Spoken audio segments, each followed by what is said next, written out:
कष्ट यही इंसान को परेशान करते हैं। इसलिए लोग साधु संतों पर विश्वास नहीं करते, मालिक की हस्ती को भी नहीं मानते गुरुदेव। साईं, तो फिर लोगों का विश्वास कैसे होगा साधु संतों पर? साधु संतों का चरित्र देखकर उनकी कथनी और करनी में कोई अंतर तो नहीं, ये जानकर इतना काफी है? नहीं गुरुदेव, लोग भोले हैं, निष्पाप हैं। कभी कभी उनके लिए चमत्कार करना ही पड़ता है, क्योंकि चमत्कार के बिना नमस्कार नहीं मिलता गुरुदेव। साईं, कलयुग है, कलयुग है ये। इस कलयुग में मालिक के अस्तित्व का साक्षात कराने के लिए मालिक के बंदों को चमत्कार करना ही पड़ता है गुरुदेव। गरीबी, बीमारी, बुरे हालात में पिसे जाने वाले लोग प्यार के दो शब्दों के लिए भूखे हैं। कोई हमारे साथ मुस्कुराते हुए बात करता है तो हमें अच्छा लगता है, तो हम क्यों दूसरों के साथ मुस्कुराते हुए बातें नहीं करते गुरुदेव? साईं, क्या सिर्फ बातों से ही काम हो जाता है?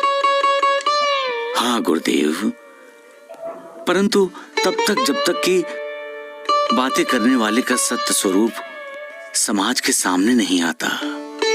क्या मतलब? गुरुदेव, हम जैसा बोलते हैं वैसा व्यवहार नहीं करते। ये सभी जान जाते हैं कि हम तोते की तरह बोलते हैं, लेकिन हमारा आचरण शून्य है। जो जैसा बोलता है वैसा ही आचरण करता है। जैसी जिसकी कथनी है वैसी ही उसकी करनी भी है। लोग ऐसे इंसान पर विश्वास करते हैं। विश्वास ही जीवन का श्वास है गुरुदेव। गुरुदेव, एक इंसान दूसरे इंसान की मौत की इच्छा क्यों करता है? क्यों चाहता है कि दूसरा मर जाए? द्वेष और नफरत की वजह से। इतना द्वेष, इतनी नफरत, ऐसी इच्छा रखने का अर्थ ही है गुरुदेव कि दूसरे को मरने की बद्दुआ देना।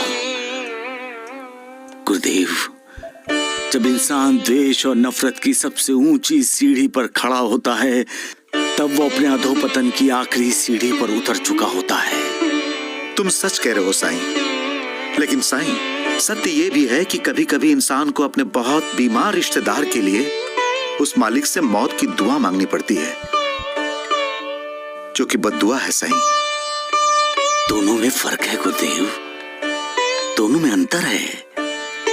अपने बीमार रिश्तेदार के लिए जब कोई इंसान मालिक से मौत की कामना करता है तो उसके पीछे दर्द होता है, वेदना होती है, तड़प होती है, क्योंकि हर पल हर वक्त जो अपने बीमार रिश्तेदार को उस दर्द, उस वेदना के बीच मरते हुए देखता है, वो चाहता है कि उसके बीमार रिश्तेदार को दर्द वेदना से मुक्ति मिले।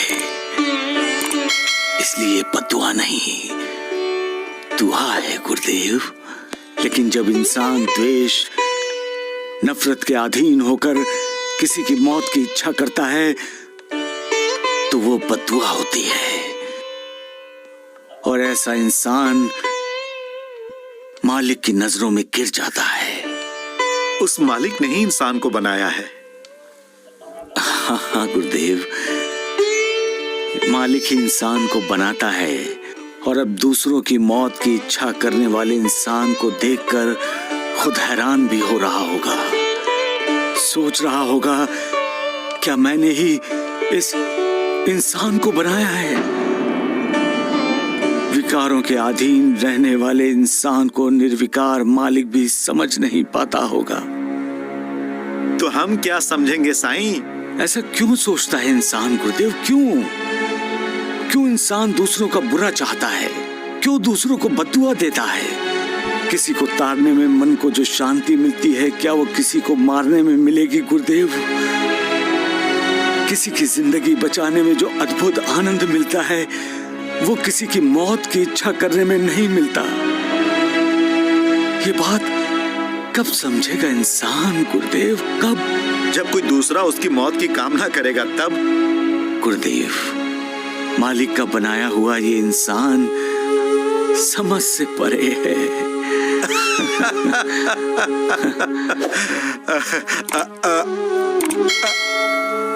सबका मालिक एक।